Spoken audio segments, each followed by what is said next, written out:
আপনারা দেখছেন জবর খবর, বাংলার স্পন্দন।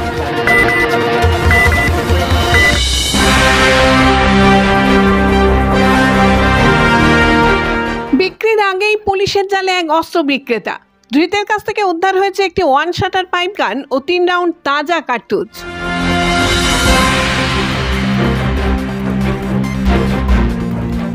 অস্ত্র বিক্রি করতে যাবার পথেই বারুইপুর থানার পুলিশের হাতে গ্রেপ্তার এক অস্ত্র বিক্রেতা।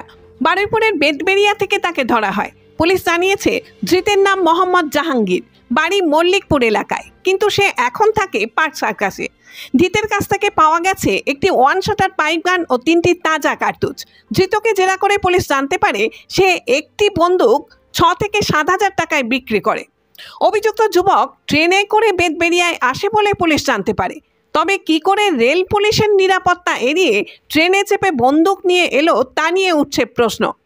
অভিযুক্ত যুবক এর আগেও বারুইপুর থানায় ডাকাতি ও ছিনতাই কেসে গ্রেপ্তার হয়েছিল বলে পুলিশ সূত্রে জানা যায়। কার কাছে এই দুষ্কৃতী অস্ত্র বিক্রি করতে যাচ্ছিল তা পুলিশ খতিয়ে দেখছে। তার খোঁজেও তল্লাশি চালাচ্ছে পুলিশ।